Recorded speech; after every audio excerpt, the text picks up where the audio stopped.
Praise the Lord. இன்றைக்கு ஆண்டவர் நமக்கு தந்திருக்கிற இந்த விசேஷத்த நாளுக்காக ஆண்டவருக்கு நன்றி செலுத்துவோம். 76வது குடியரசு தினத்தை கொண்டாடுகிற உங்கள் அனைவருக்கும் ஆண்டவராகிய இயேசு கிறிஸ்துவின் நாமத்தில் அன்பின் வாழ்த்துதலை தெரிவித்துக் கொள்கிறேன். இந்த நாளிலும் கூட ஆண்டவர் நம்மளோடு இடைபடுகிற வசனம் உபாகமம் 8ஆம் அதிகாரம் 10ஆம் வசனம்.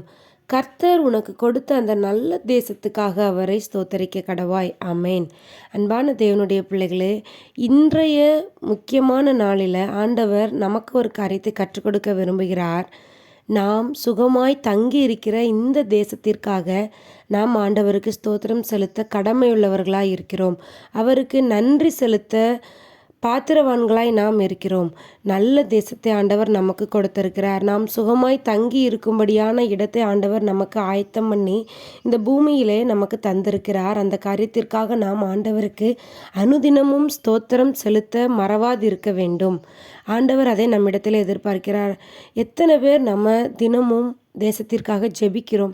நாம் வாழ்கிற இந்த தேசத்திற்காக ஆண்டவருக்கு நன்றி செலுத்துகிறோம். அன்பான தேவனுடைய பிள்ளைகளை, இதுவரைக்கும் நம்ம அந்த காரியத்தை செய்யாமல் இருந்திருக்கலாம்.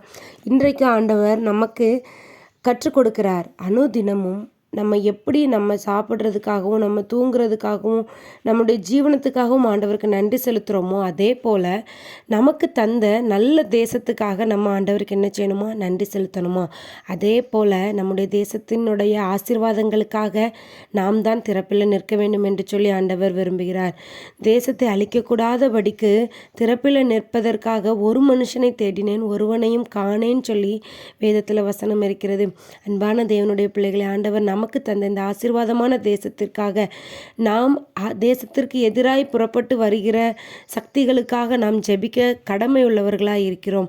நாம் நம்முடைய தேசத்தை பத்திரமாக பாதுகாத்து நம்முடைய சந்ததியினர் கையில் ஒப்படைத்தால்தான் அவர்கள் நம்முடைய தேசத்தை வளமானதாக மாற்ற முடியும். அதனால் இன்றைக்கு ஆண்டுடைய பிள்ளைகளாய் இருக்கிற நம்முடைய தேசத்திற்காக ஜெபிக்க அழைக்கப்பட்டிருக்கிறோம். அனுதினமும் உங்களுடைய ஜெபத்தில் ஒரு 2 நிமிஷமாவது நம்முடைய தேசத்திற்காக, தேசத்தின் தலைவர்களுக்காக, தேசத்தின் வளர்ச்சிக்காக, வருங்காலங்களில் தேசத்தில் எந்த ஒரு பிரச்சனையும் இல்லாமல் நல்ல சமாதானமான எதிர்காலங்கள் இருக்க வேண்டும் என்று சொல்லி நம்முடைய நல்ல தேசத்திற்காக ஜெபிங்க. ஆண்டவர் கொடுத்திருக்கிற நல்ல தேசத்திற்காக ஆண்டவரை ஸ்தோத்திரியுங்கள். கர்த்தர் உங்களையும் உங்கள் குடும்பங்களையும் ஆசீர்வதிப்பாராக. God bless you.